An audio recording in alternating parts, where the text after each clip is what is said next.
Welcome to This Week in Money. I'm Jim Goddard. Today, Ross Clark runs down the major markets. He points out the stock markets have been trading in a narrow range over the past couple of weeks, but still have room to grow. Ross takes a close look at gold, crude, the U.S. and Canadian dollars. He points out uranium has really been taking off.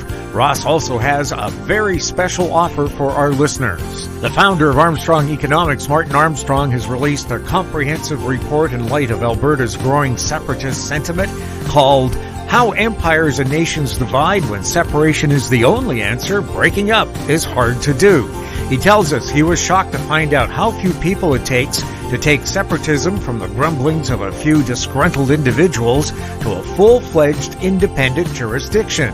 He weighs in not only on the possibility of Alberta splitting from Canada, but the breakup of the U.S. as well.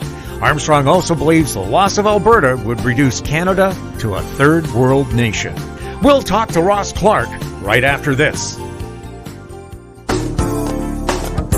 Don't miss out. Stay informed. Receive the HowStreet.com weekly recap with thought-provoking podcasts, radio, and articles delivered to your inbox. Sign up for the HowStreet.com weekly recap on our homepage at HowStreet.com. Welcome to This Week in Money, the source for market opinions. Here is Jim Goddard. My guest is Ross Clark from chartsandmarkets.com, where you'll find insightful market commentary and timely technical analysis. You can find him on X at Charts by Ross. Welcome back to This Week in Money.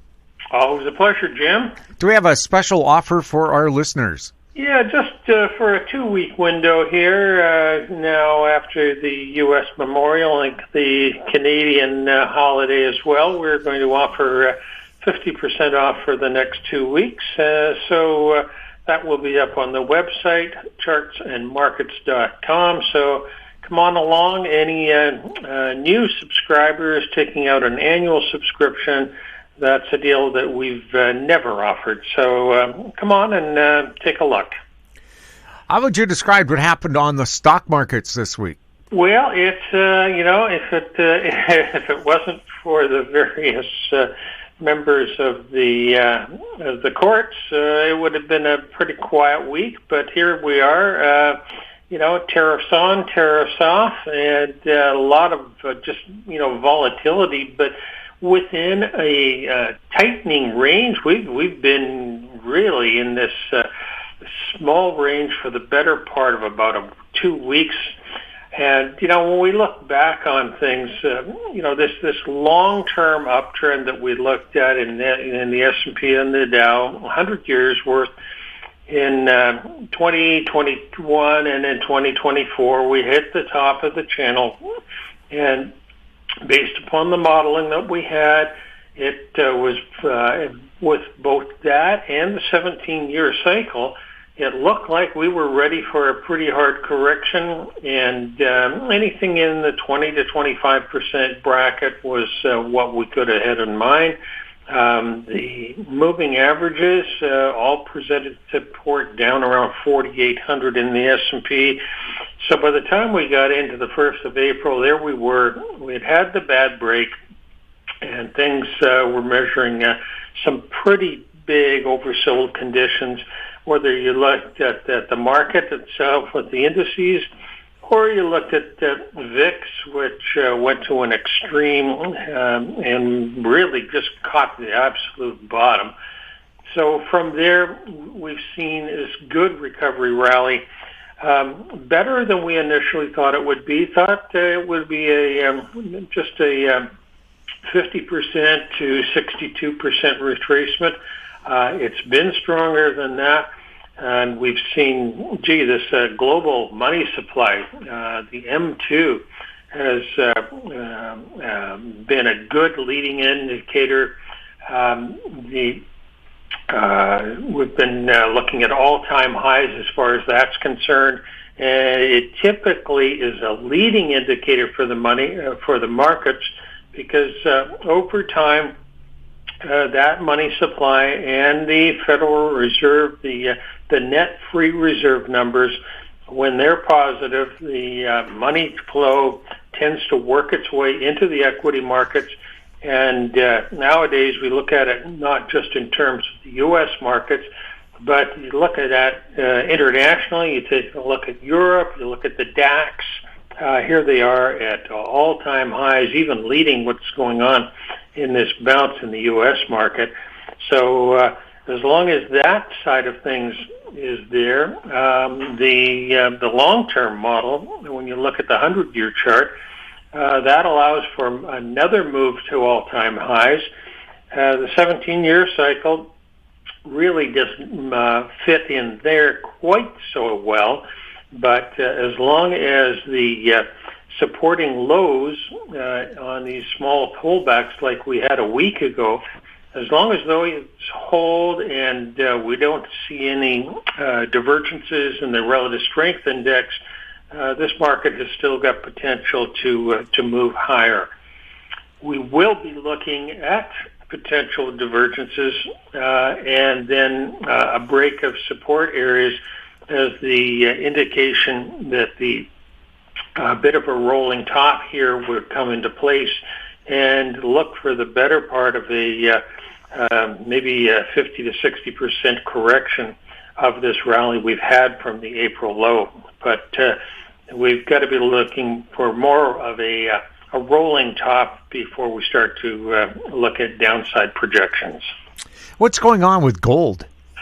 Well, it's a month now since gold got up to our long-term projections. We had looked at 2015 as an important low. When we measured that the movement out of there, we were looking for targets over 3,300. Those came into place just beautifully. We overshot it for only the better part of 1 week, and when you consider the magnitude of this move, that was a pretty close call.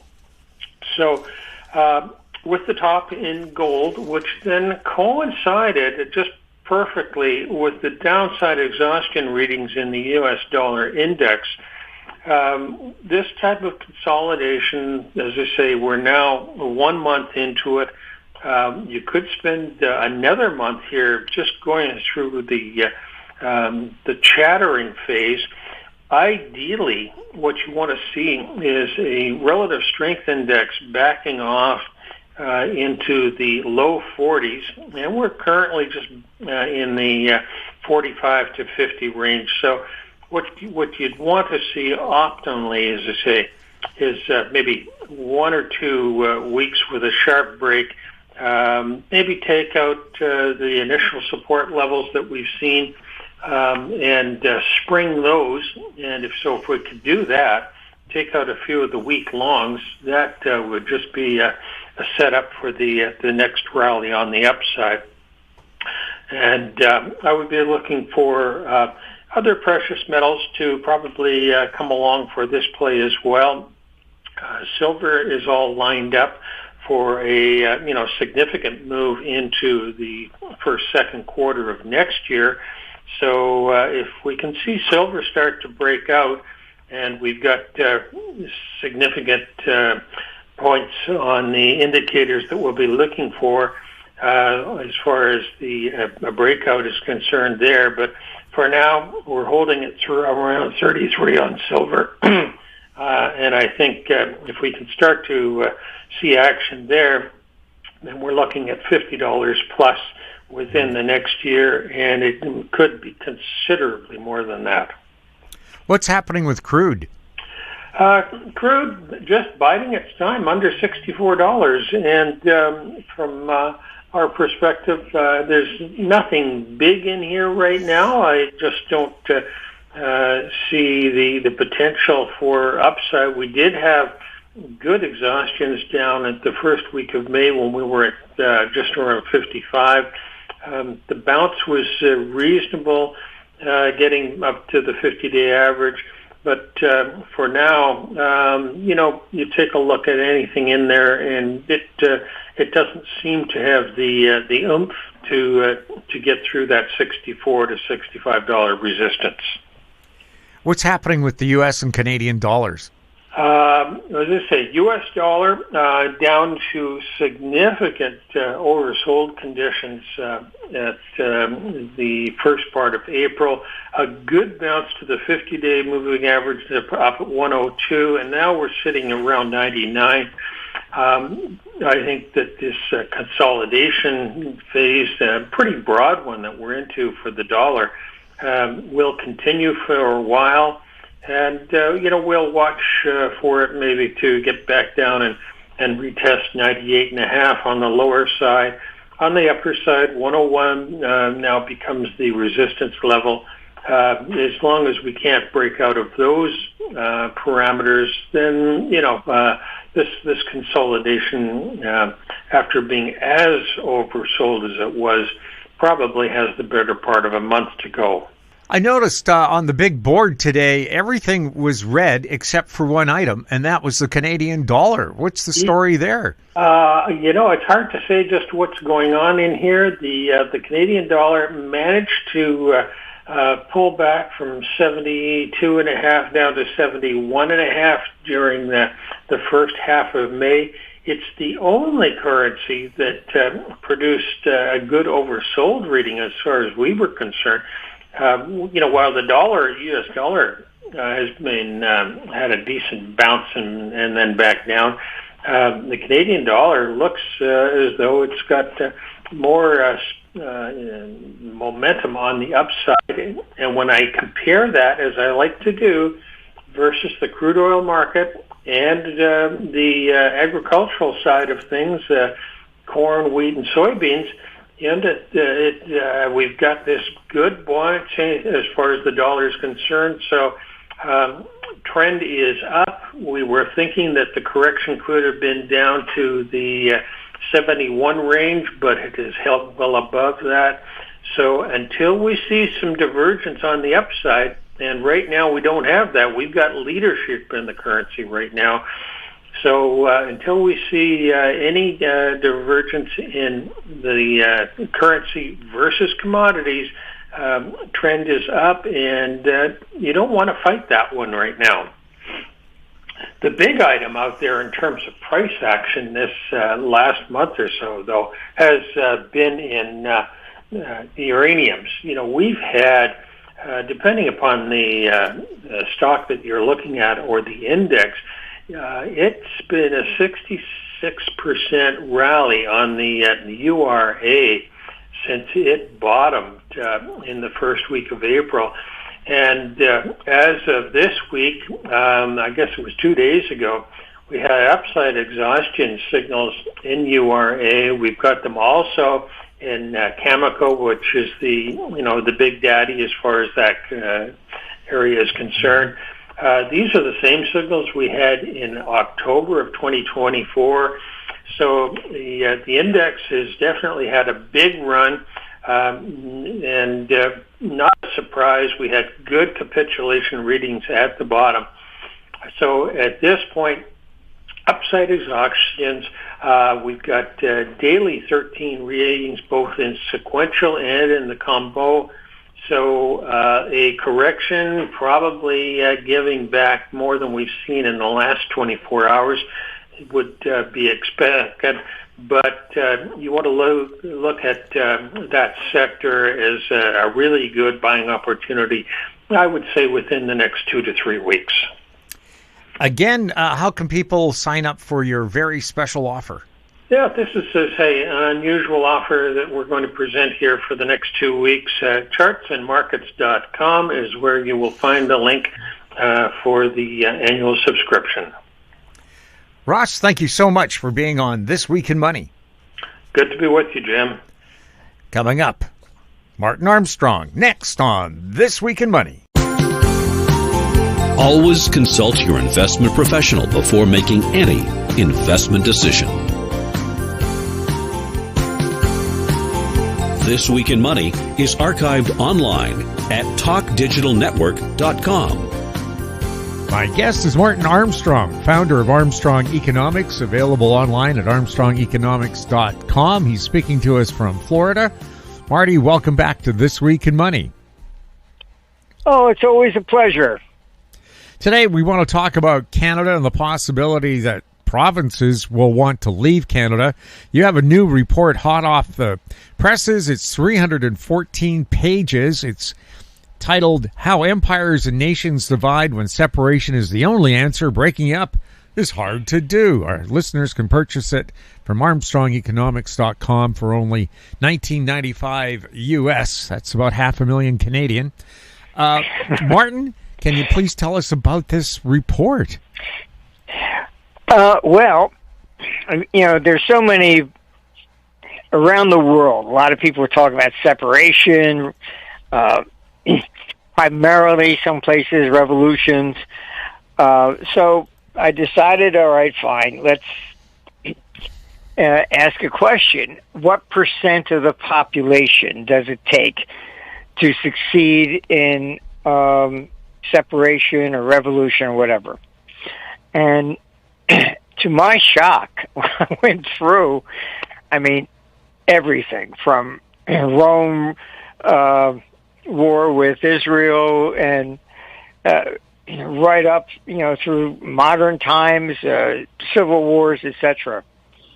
And to my real shock, it's a tiny minority.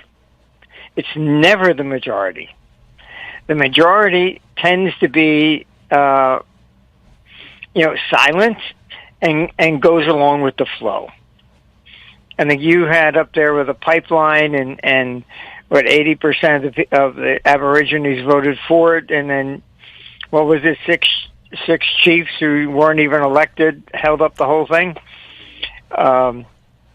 This is interesting from that perspective, and it doesn't take the majority. You go back to the zealots that started the war with Rome and the fall of the temple in Jerusalem. There were about 10,000. That was it. All right, but they were, you're talking about well over 1 million people. 10,000 basically did the whole thing, and it's you go through this, and it's quite fascinating.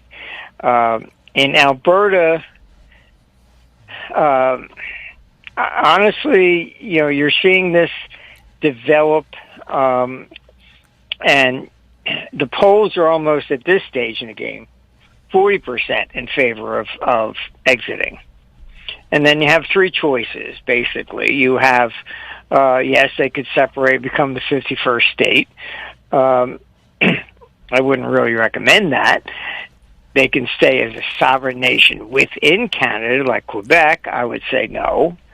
The real answer, and I laid this all out in the report, is to separate and become sovereign, period. And if Alberta effectively has a shot here at really leading the world, and all they would have to do is start this thing correctly from scratch. No income tax. You don't need income tax. That was a Marxist agenda to begin with. And back, even when the U.S. was going to do it in 1913, we're only going after the rich. Don't worry, we're only going after them, not you. By the time you get, to FDR, we're going to give you Social Security, so everybody has to be taxed. It's just, and then you come in World War II. Oh well, to pay for that, we're going to need a payroll tax. So then they start taking your money first because they don't trust you to pay it. So that's the way it always, develops. And here in Florida, I moved here back in 2016. It's one of the 7 states that does not have an income tax. And, it used to take me maybe 30 minutes to drive downtown, or 15 minutes to drive downtown to St. Pete. Now it can be 30, 45 minutes. I mean, the traffic is doubled easily. And everybody's moving here from the blue states. You're looking at there's only 7 states with no income tax. And they're moving into, abandoning California, moving to Texas. So if you're looking at Alberta, and if they, as a sovereign nation, set up a constitution prohibiting income tax, as we have here in Florida, you're going to attract more people from all over the place.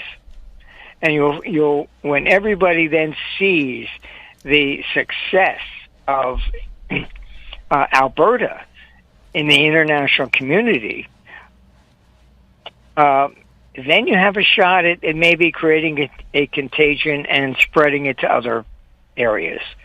But Switzerland's dead.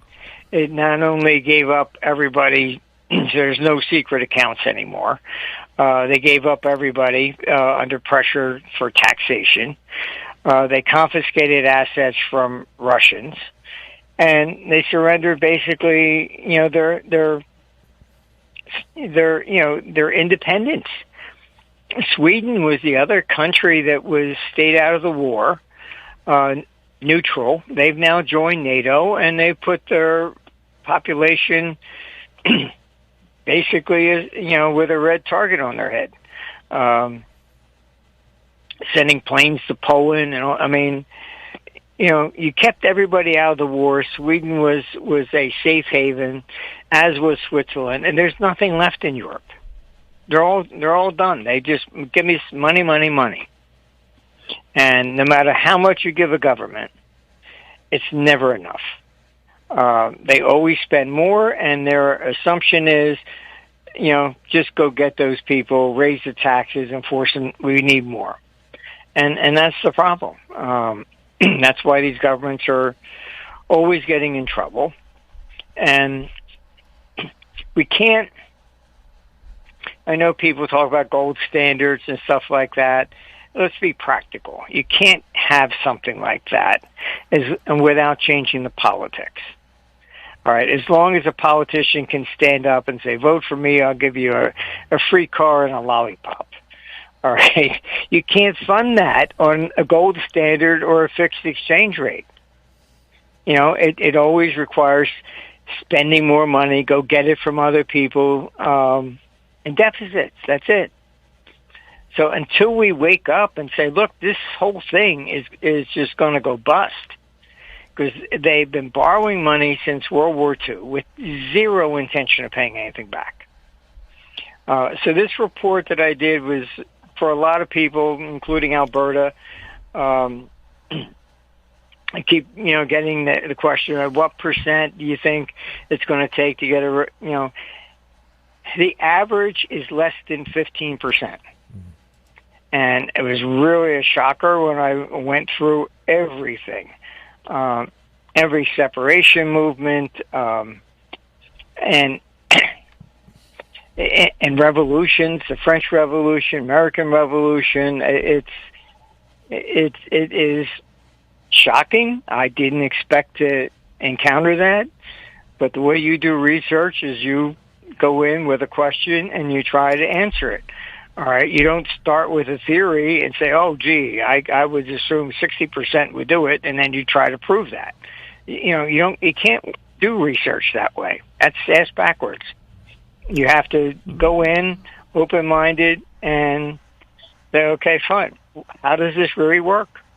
And when I did, I was completely shocked, really. But on average, worldwide, Asia, North America, Europe, it's less than 15%.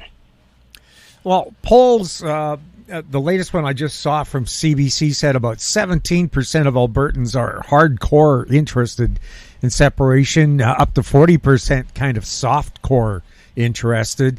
The Alberta Prosperity Project already has over 200,000 signatures, well above the 177,000 required for a referendum petition.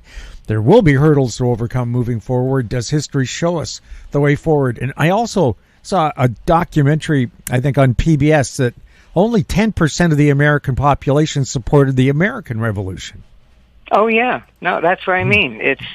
It's very, very small percentage, and that kind of surprised me in doing all this research. I mean, it was, in some cases, it's like 1% to 3%, and it's quite amazing. On Tuesday, the head of state of Canada, King Charles III, gave the throne speech to a room full of people that looked like a World Economic Forum meeting. In the speech, he says, starts with creating one Canadian economy out of 13. Could this be a push to take away power from the provinces? Look, I wouldn't listen to anything he says. I mean, he's basically a WEF indoctrinated guy on the climate change and everything else. Again, I mean, there too, it's just a theory. Oh, well, you know, it's CO2 and it must be us. Okay? That's what I mean. They start with that theory and then hold on to it. If you go back through history, you'll find it doesn't hold up. All right? There is a natural cycle to warming periods, you know, cooling periods. The Atlantic Ocean, they're now realizing the currents are changing. All right? And they admit there's an 80-year cycle to it. All right? So, I mean, all this stuff is nonsense. It's yes, when I was a kid in the 60s, you had a lot more snow. And so, we have less snow, so it must be us driving our SUVs. Really? All right, there's been ice ages, and then there's been warming periods. I hate to tell them. If you go back throughout history, you even see here, you know, Cicero talking about it. I mean, you know, and they didn't have any, SUVs driving around. Yeah, somebody tried to claim that the global warming during Roman times was caused by native campfires. I know. See, that's what I mean. They have this theory, and they cannot admit that they're wrong. So, you know, I saw all the wildfires in Australia. It's obviously global warming. You know, come on. I mean, I've been there. All right, the trees have big knots on the sides of them. Even if you go down to California, all right, and see the redwoods, and they have huge knots on the side of the tree. And I said, what is this for? They have evolved, so they know there's fire, and when the fire comes, these knobs regenerate the tree. So obviously, that's part of nature, and they knew that there were wildfires. If the World Economic Forum was dismantled, would it likely change Canada's internal struggles? Probably. Your biggest problem is that, I mean, I knew Klaus Schwab, and he was more or less a control freak, all right? But he's an academic. And there is this, I would say, civil war in academia. You had Adam Smith, who did what I said. He went out to try to discover how the economy worked. So he came up with his invisible hand. All right. Somebody sees that there's an opportunity to bake bread, so he makes the bread. All right. There's no centralized government telling him you're going to make bread. All right. As he said, they do it for their own self-interest, not that they're magnanimous for society. And everybody acting in their own self-interest creates the invisible hand, which creates the economy. All right. Keynes basically came in, a government bureaucrat. Well, I disagree with that. We can control the economy. and he comes in with his Keynesian economics, raising interest rates, lowering interest rates, which I would say at least sounded logical in the 1930s when U.S. had a balanced budget. All right, so in theory, then raising and lowering interest rates affected us only. However, since then, he also said, you can run a deficit during hard times to help stimulate the economy. Once he said that, what do governments do? They run deficits every year. Good, bad, indifferent, doesn't matter. So the central banks no longer have the power. And, they can't control inflation. So let's see, if he's going to raise interest rates to fight inflation, what happens? The government expenditures for interest go even higher. We're spending $1 trillion in the United States on interest alone per year. I mean, this will multiply out to 5, by the time the decade's done. I mean, it's an unsustainable level of debt. And this is not just the United States. Every country is in the same boat. So central banks can no longer run the economy as people thought. And that's when the crash comes. When people wake up and say, oh, shit, the government really can't do this. Then you're going to have a confidence crisis in government, and that's what brings it down. So I explained when I was up there in Alberta, that when the Federal Reserve was created, it was actually done brilliantly. It had 13 branches. Each branch was independent. And to stimulate the economy, it didn't buy government debt, it bought corporate. And that's where the term lender of last resort comes from. If a bank was tight and wasn't lending, then a corporation could issue 90-day papers, sell it to the Fed so it didn't have to lay off employees. That was the design. All right, World War I comes. Congress says, oh, look, we're going to have to issue a lot more debt, so stop buying corporate, buy ours. They never put it back.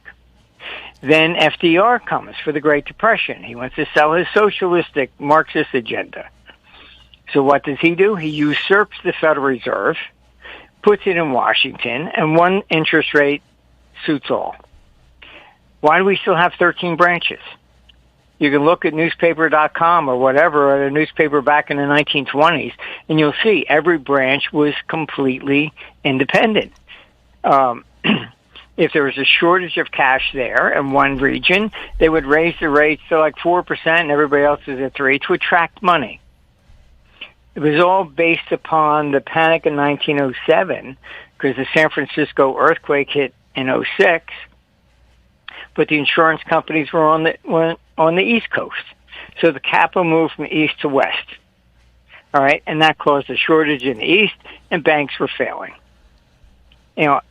I was there in Canada in the 80s, and your central bank was raising interest rates crazily because there was a real estate speculation in Toronto. And what was the cost? They were putting farmers and miners in bankruptcy in the West. All right. This idea of one size fits all is wrong, and that's the problem in Canada. All right. The original design of the Fed was regional capital flows. They don't respect that anymore. So it's like, we're going to do this climate change, and we don't care how many people in Alberta, go make solar panels. Sell pencils on the street. We don't care, but you're not going to have a career anymore. This is not the way government functions, particularly on information that's not even proven. Most people don't know, but when the UN had its climate change conference, they would not allow anybody to speak that had any criticism about their ideas, period. You weren't allowed to speak. Denied. So they only had one side, oh, yes, absolutely, we got to do this, we got to do that, or we're all going to die. I mean, we should have been dead by now anyhow. But, Miami still didn't sink. I mean, all these things are just that they have propagated. It's crazy. I mean, I used to live in New Jersey, and we had the pine lands. What was the pine lands? About half the state was sand, because it used to be under the ocean. And it's all sand, and that's where pine trees grow. All right, so obviously the ocean was a lot higher before. I mean, you're talking about probably 150 miles to the water.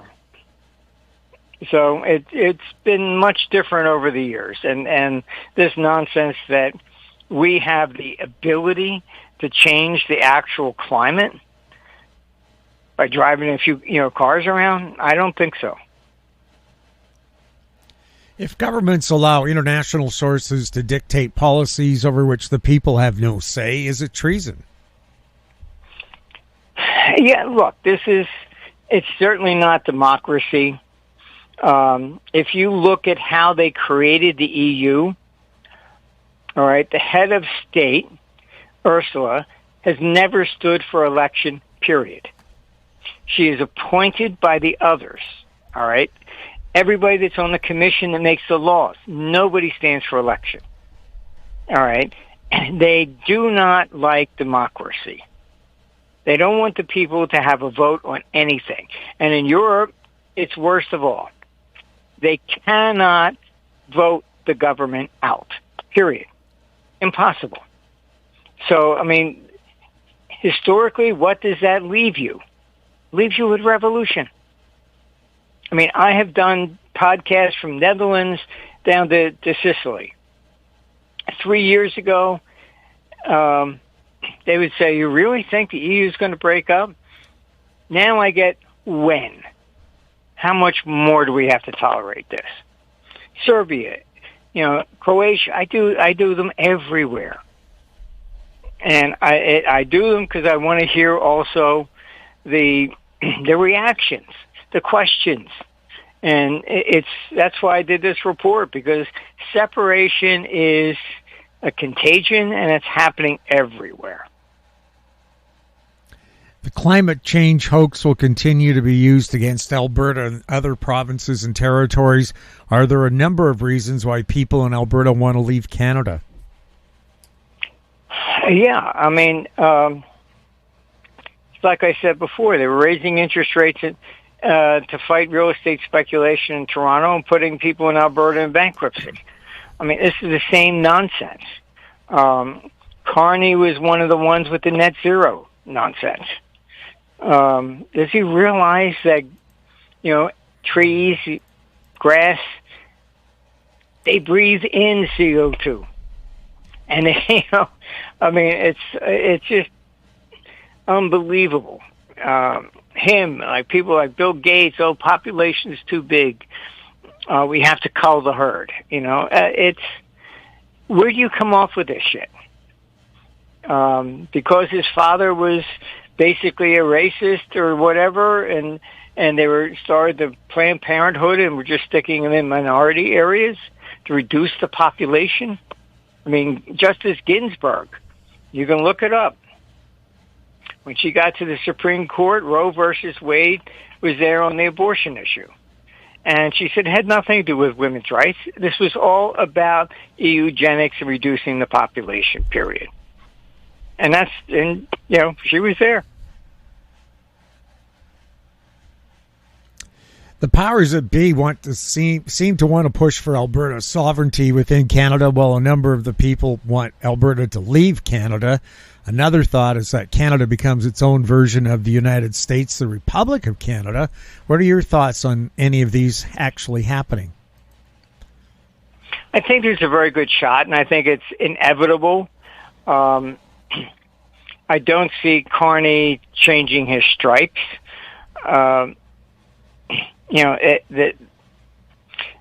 He's part of that elite agenda. And, I mean, he even wanted to join over with the EU. I mean, really. I mean, To put this in perspective,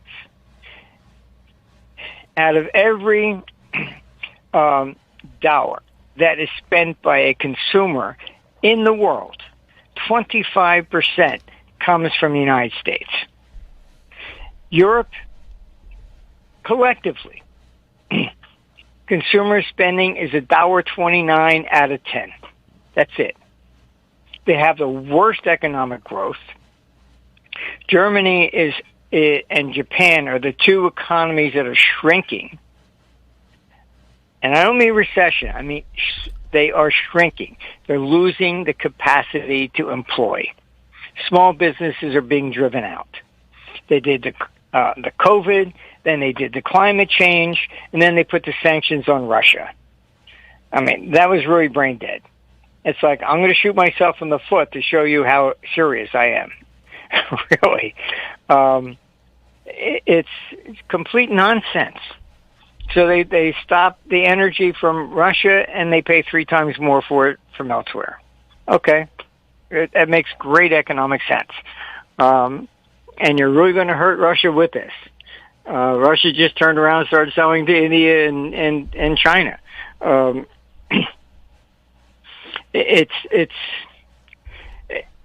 Europe is a basket case, and this is why they want war. They're the ones advising Zelensky. It's NATO.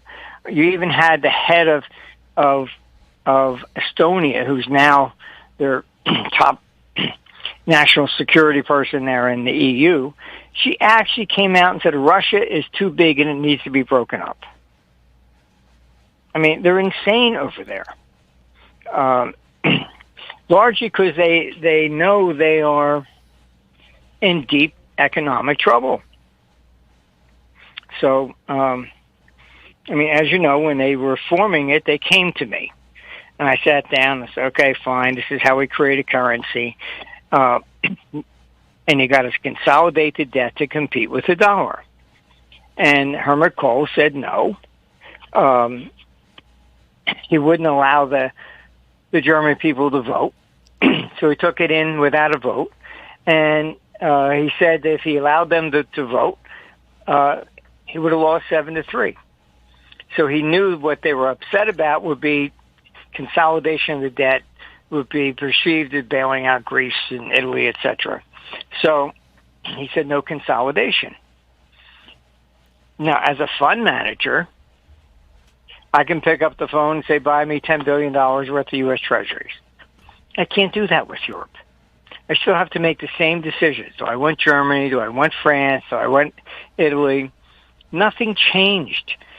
Fine, you created one currency, but it's like the United States. We have 50 states, a single currency, but they all pay different interest rates based upon their credit rating. And the problem with Europe is that because these are federal republics, one gets in trouble and it starts a contagion. We saw it in 2010 when Greece got in trouble. The traders immediately say, oh, made a lot of money on that. Who's next? Oh, Spain. They're in the same boat. And then off they went. One country in Europe gets in trouble, and you're going to see a contagion all the way across the board. And this is the problem. And Germany now is going into a deficit spending to increase military against Russia. So the days of conservative fiscal management in Germany are done. And this is the whole problem with Europe. And Carney wants to realign with Europe versus the United States. I think your economy will go into a very serious recession. You're not going to be able to sell much to them. They don't buy. Carney is one of these elitists from, Geneva, and they staged a coup against Schwab largely to push him out because they've gotten so much heat. And his slogan, you'll own nothing and be happy. So they think, okay, we'll push him out but it's the same old jalopy with a new paint job. That's it. They haven't changed their views. They're still going to try and dictate to the world. That's their agenda. They think one world government is the answer, and I've warned them it's not. It doesn't prevent war, it creates war. I said even the Roman Republic, fine, an empire. One government, how many civil wars do they have? It's not the solution. And the more you do this, then the more, people realize it's not fair. And that's what you're seeing there in Canada. The West has always gotten the short end of the stick from the East. And their philosophies over there, woke agenda, whatever, are just being forced down the throats of everybody else in the West. And that's not how you run a government. Just look at Zelensky. I mean, what has he done? It has created war. He's outlawed the Russian language. He outlawed their religion, Orthodox. You have to now practice West. So Christmas is December 25th, not January. Try that in Canada. Outlaw French. See how long you stay a civilized country. Or the United States, try and outlaw Spanish. You can't do this kind of stuff. And I can't believe that Zelensky doesn't know what he's doing. He's got to know that this is deliberate and it's to create war. And he just takes his orders from NATO, from Paris, and from London. Does Alberta have the potential to become the Switzerland of the West? Absolutely. I'm certainly willing to even sit down and help them design it. I've gotten called into many governments to do that, over the years. If they actually did what I said, Alberta would attract capital from all over Canada. You know how many companies would then leave from Toronto and move to Alberta? Corporate income tax should be maxed at 15%. I testified on this before the House Ways and Means Committee back in '96, and I think that's what Trump has taken what I've testified about, and that's where he's getting his 15%. Why? Because that's basically where Hong Kong is. All of these companies opened their headquarters in Hong Kong. A company has to pay some income tax because there's so many laws elsewhere that if you pay no income tax where you're at, then you pay where in that country. So if they paid at least something, 15%, that gets them off the hook. And look, I relocated companies.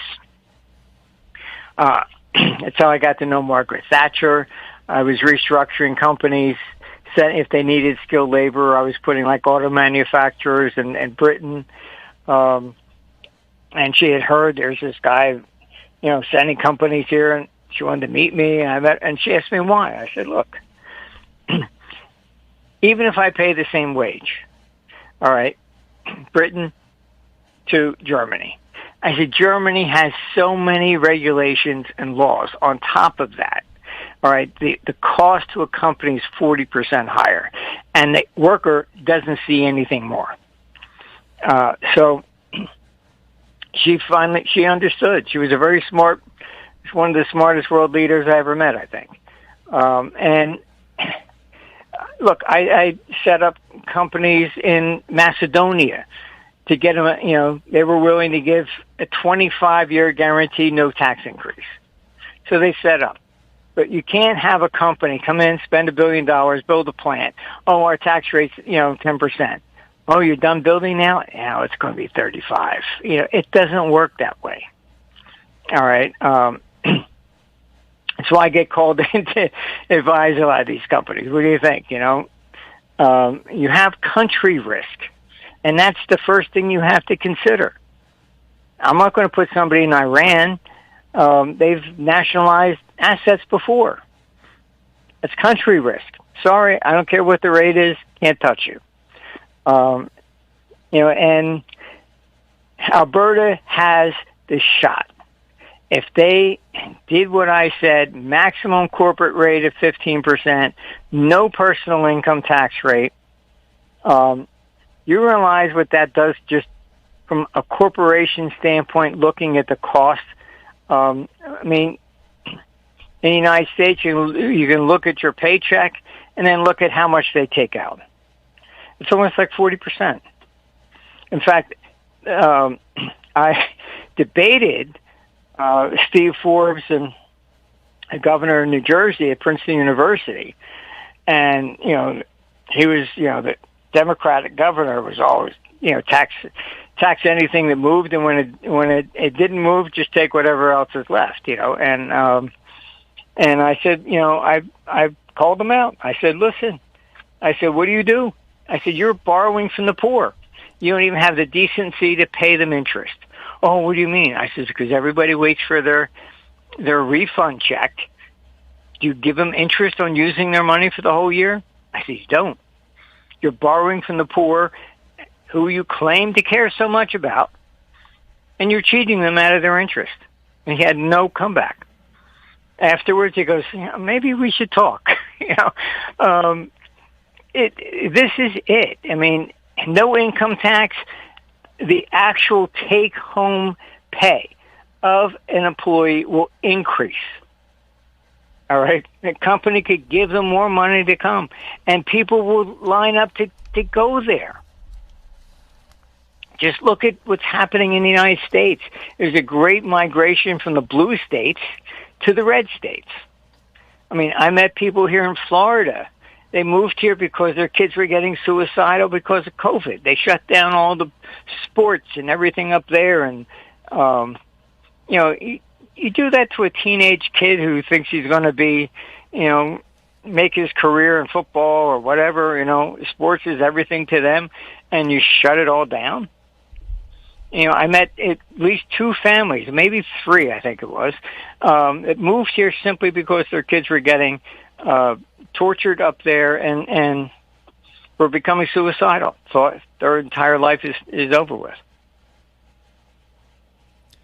We're hearing about other provinces that want to leave with Alberta, including the interior of British Columbia and northern BC. There's also some talk that all of BC should leave with Alberta. What would be the path for BC to join Alberta in leaving Canada? Look, it would be the same thing that I'm outlining. If you eliminate the income tax, do a corporate tax max 15%, and put this in the Constitution as we have in Florida.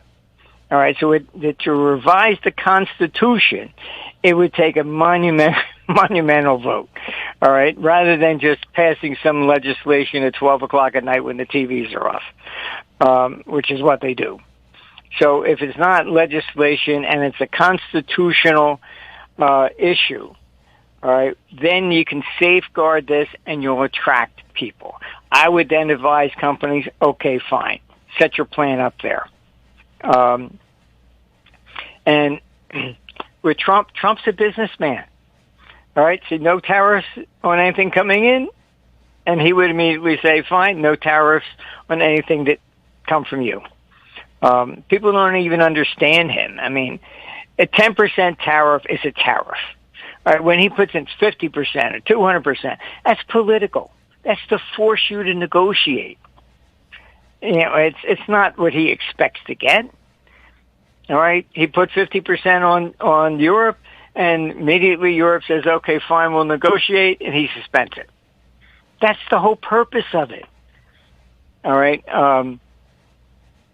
free trade is really his ultimate goal. Just look at Israel. People were shocked.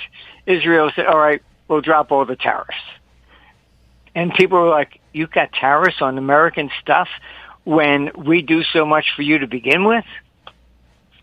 And the big problem in Canada, and I have heard a lot of Canadians say what they should thank Trump, because they had no clue that every province has its own taxes.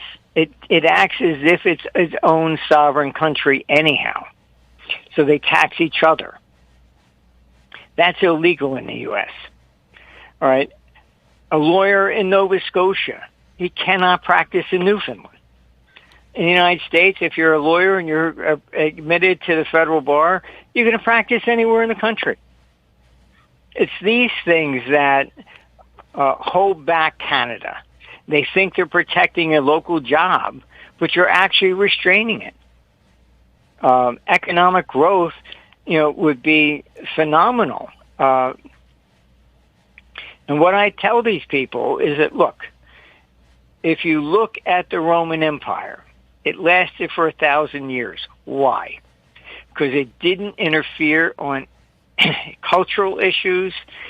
People, the Christians said, oh, they're pagans, they got hundreds of gods. Not exactly true. They just, when they would conquer a country, they didn't say you have to accept our gods and reject yours. They let everybody keep their own cultures, all right, their languages, etc. So, basically somebody that would be in Gaul or France could make a vase and sell it to somebody in Syria. It was free trade routes. That's what kept everybody in check. It was beneficial to be part of the Roman Empire rather than on the outside. You want to solve the problems with Russia? Very simple. Eliminate all, tariffs, create free trade, then the Russian people will be benefiting, and they're going to put the check and balance against their own government. No, you're not going to do that because I'm going to lose business. That's what kept Rome together. Not all this, we're going to do this to you. Punishing what? Everybody in Russia knows that they are being punished by everybody else. I speak to one Russian friend of mine from, back in Tokyo days, and she asked me, she says, why does everybody hate us so much? I just said, because somebody used to be communist, 50 years ago. They haven't gotten over that yet. But Russians aren't interested in going back to communism. Neither are Chinese.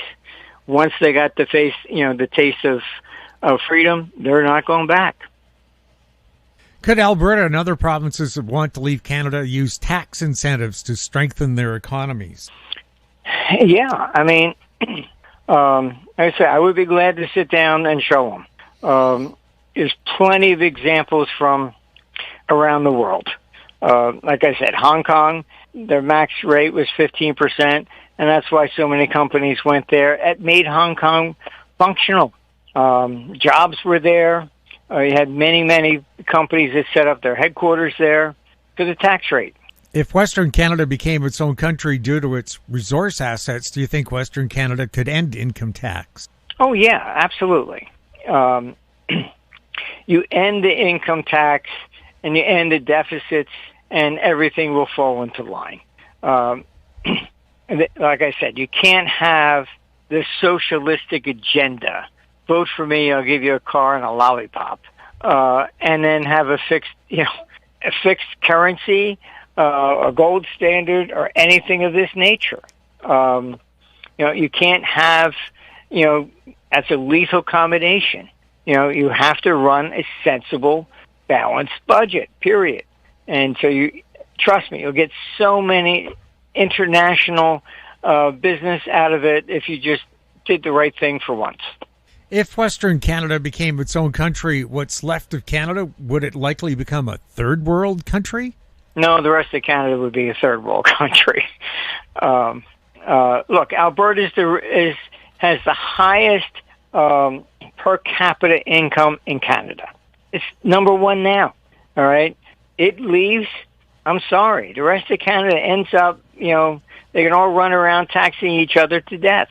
But, it's the rest of Canada that becomes a third world country. And what might even spark it more is that you're part of NATO, and NATO wants war with Russia. And I can tell you that I've been already told, I don't know what has made the press over there, but Canada was told to increase its spending, like everybody else, for NATO, and be prepared for drafts. Everybody else over there in Europe is drafting. Our staff in Germany said people that were 60 years old have been told to report.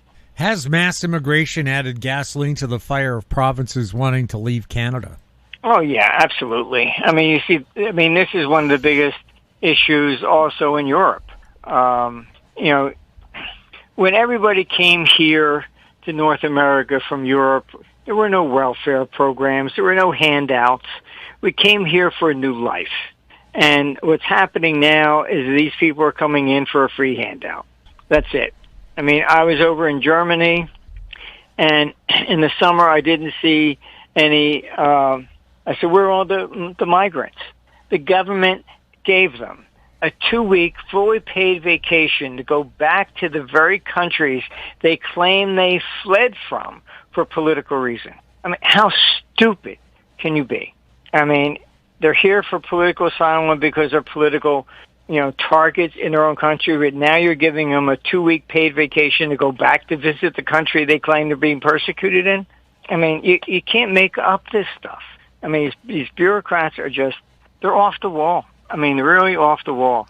I mean, we saw it here with U.S. aid funding, transgender opera in Colombia.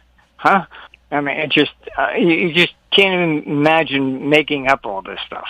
We're hearing the Parti Québécois, the provincial party in Quebec, is likely to take power in their next election. Their goal is to leave Canada. What would your advice be for provinces to successfully leave Canada? Any sort of centralized government. This has been the risk throughout history. Most people don't realize if you look at Russia, Lenin was actually copying the structure of the United States. Communism, yes, but each republic would retain its sovereignty. And he even wrote a letter, do not let Stalin succeed him. All right? It's widely speculated that Stalin poisoned him and seized power. And what did he do? He usurped everything. All right? Centralized control. You're going to do this. This is the way it is. Even in the U.S. election last, we saw that. Camilla, somebody was at one of her rallies and said, about abortion and God. And her response was, you're at the wrong rally. Get out. This is not the way government should function. All right? So, in other words, she gets in. I don't care what your religion is. You're going to have to do it my way. This is the Zelensky attitude. And it doesn't work. It promotes separatist movements. And honestly, there was talk about here in Florida. Would you separate us? Absolutely. If there's a petition, I'll sign it. No problem. Build a wall here, and let's get the hell away from everybody else, as far as I was concerned. But and I went to Austin, Texas, and I had people there, clients I met with, for lunch, and they said they wanted to move to Florida. I said, why? Because they're also a tax-free state. They said, well, they got to swim to get to you. So this has been the big issue. You see it throughout Europe. The migrant crisis has escalated this whole thing. It's caused housing problems. It's crime. I mean, in Germany, I have friends with a 13-year-old daughter that won't not even allow her to walk, 2 blocks to the bus station. Then it came out, Merkel, 1,000 girls were raped on New Year's Eve. And to hide it, Merkel told the police, don't use the word rape, call it assault. I mean, this is the problem with politicians. They will never, ever, ever admit a mistake. Period. And I see it in governments around the world. That's it. They will never admit a mistake. Here's a big one for the provinces that left Canada. Would Canada's Indian Act still apply? might not. It might have to be renegotiated. Because that was negotiated with a different government. It's like, France is in its fifth republic. They default on the debt of the last one. Whatever contracts were the last government, we don't honor. United States, right in the Constitution, it said that they would honor the debts of the Continental Congress. They never did. They just didn't do it. So it's traditional, I would say, globally. They do not honor the contracts and agreements and treaties of the previous government. And,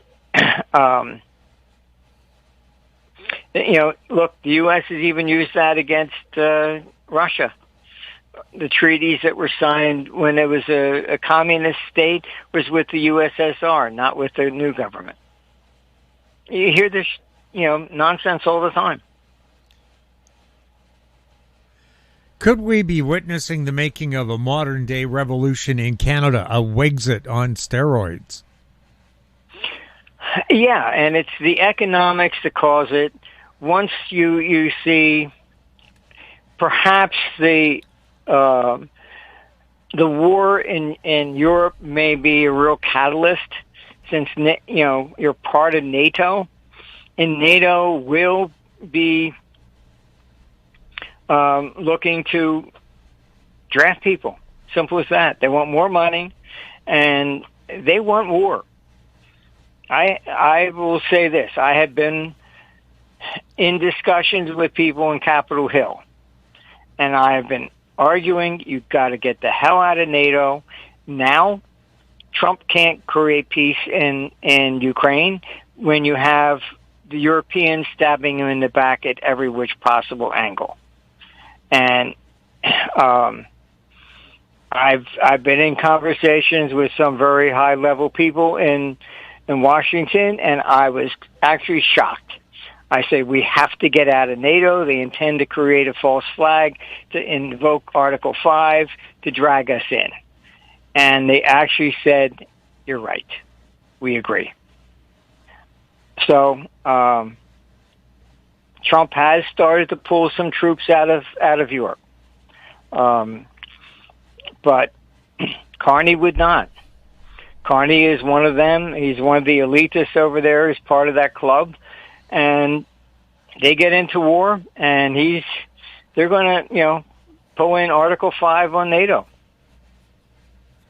That may be the catalyst that finally separates Canada.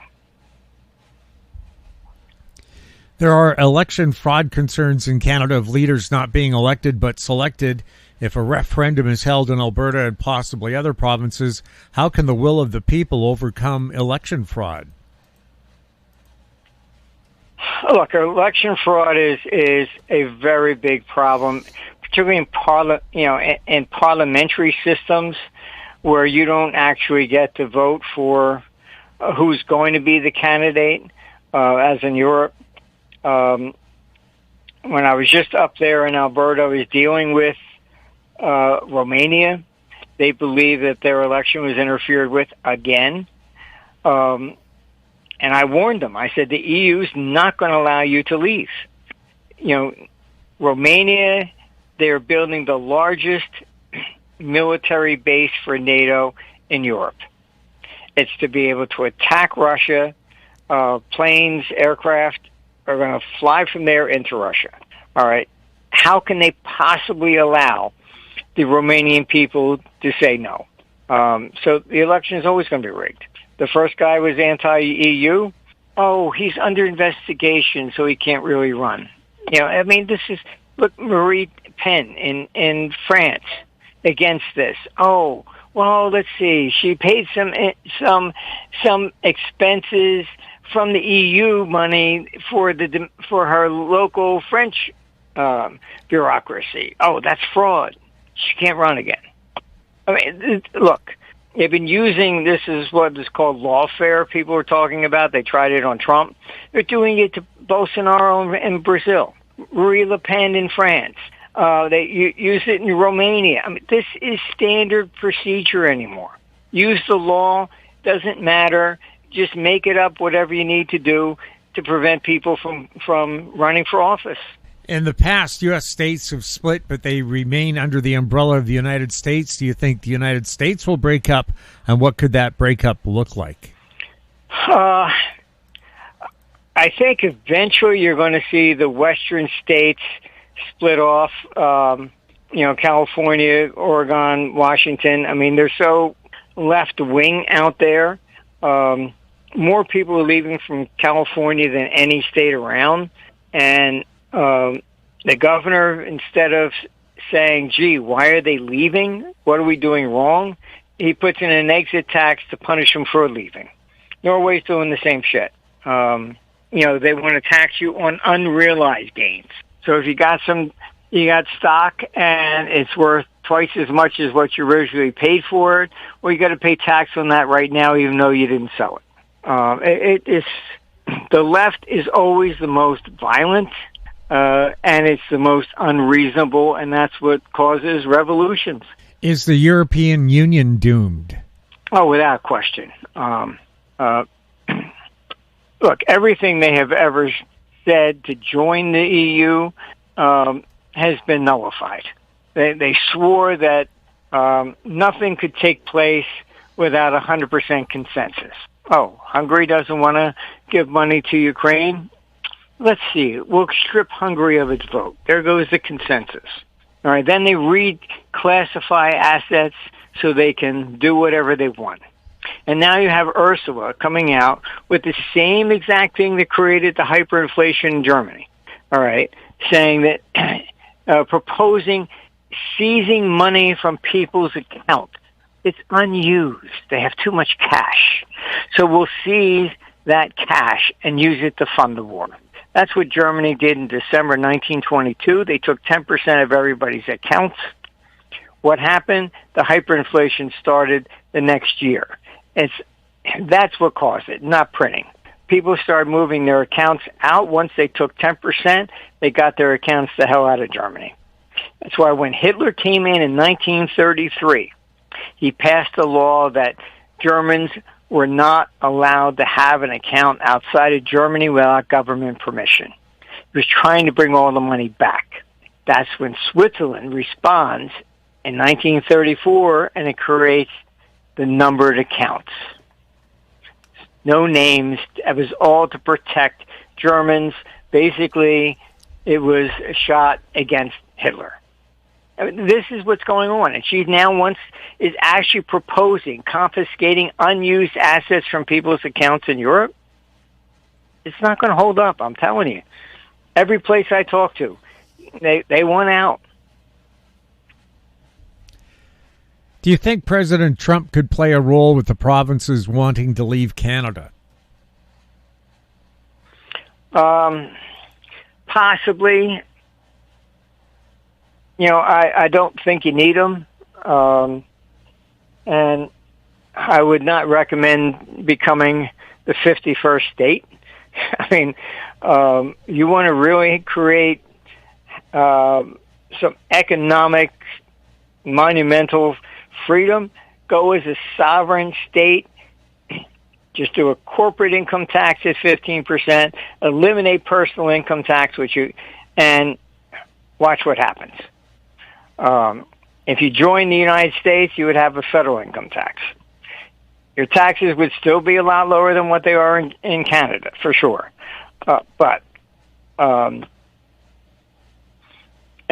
rather see, an economic boom for the west of Canada that will set the tone for everybody else in the world.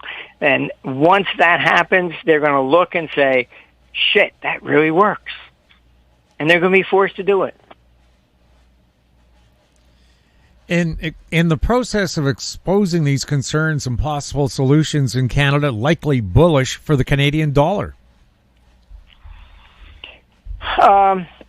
Only short term. I don't see it long term. Once you get into a separation type thing, like I said, I'd be glad to sit down. This is how you create your own currency. Let's do it the right way, not the way the EU did. and you'll attract so much capital from around the world. Is there any way for Canada to stay together if there's so many economic things happening that try to divide the country? No, this is a systemic problem that's global. It's not just Canada. We have similar problems in the United States, but the blue versus the red states, etc. Europe, Asia, same stuff. This is basically the decline and fall of the final phase of the decline and fall of Marxism. We saw it first hit with Tiananmen Square in China, then Berlin Wall falls about 26 weeks later, and communism begins to collapse. All right. I was called in by China. I went there during the 1997 Asian currency crisis. I was asked to come in by the central bank, met with the government, and it was a fascinating experience because they took me to this facility. It was surrounded by tanks and had huge satellites on the top, and they were pulling down everything from the internet. And I was impressed that they were not interfering, but they were monitoring absolutely everything in the country. And I had to answer questions that I was shocked that there really was 249 varieties of tea. And they were asking me questions like, why is this tea selling for $1 here, but like $5 over there? I said, where does it come from? Well, here, I said, first you have transportation costs. And they go, oh, yeah, okay. I had to teach them capitalization. I could see why communism failed. This equality nonsense. If it was $1 here, it had to be $1 over there, even if it cost you $10 to get it there. That was so inefficient. That's why communism collapsed. And this is what we're going through in the West. This is the end. Wokeism was basically probably the peak of this complete equality nonsense. We're equal in rights. We're not equal in talent. As I've said before, you don't want to pay me $30 million to throw a football in the Super Bowl. So I want that job, so I should get the same amount of money regardless of my talent? Come on. Equality should not be based upon material wealth. Equality is rights, period. That's where it ends. All right? You wanted, in communism, you didn't have the right to be what you wanted to be. You're next in line. We need somebody to sweep the floor. Here's the broom. Go. That's it. We're all equal, all right?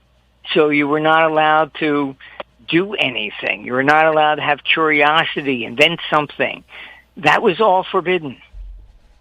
So this is what, we're going through. And bureaucracy has expanded so much, just in my lifestyle, from the 60s. I started with $600. I don't think you could start a company with $600 today. So this is it. Even when we had an office in New Jersey, we had to have some special liability insurance by law. It was like $30,000 a year, and I looked at it, there was absolutely nobody that could possibly be covered by it. Nobody. Anybody that came in would have been from a company, and that was workman's comp. My people, workman's comp. It would maybe cover somebody who were on the third floor if they walked into the building, walked up to the third floor, came into our office, slipped and fell while they're asking directions to someplace else. That's about it. Not even the mailman would have been covered. Who were we paying this money to, and for what? We were going to have a conference in Philadelphia. I was told we had to get terrorist insurance. We had to cover the convention center, the city of Philadelphia, and the state. I called my insurance company. I said, "You have terrorist insurance?" He's never heard of it. What, some brother-in-law in Philadelphia has come up with this scheme? We said, thanks a lot. We're going someplace else. I mean, this is the problem with bureaucrats. They pass a law, and it's to grease the palms of a friend. Martin, where can people purchase your 314-page report for $19.95 US dollars, How Empires and Nations Divide When Separation is the Only Answer, Breaking Up is Hard to Do? Just go to our site, ArmstrongEconomics.com. I do really recommend this report. It shocked the hell out of me when it came up with stuff that I really hadn't thought about before. But like I say, it's a research report that is, I went in the right way. Okay, how does this work? Not telling it in advance how it works.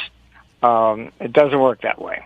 So this basically exposed a lot of things that I had never anticipated.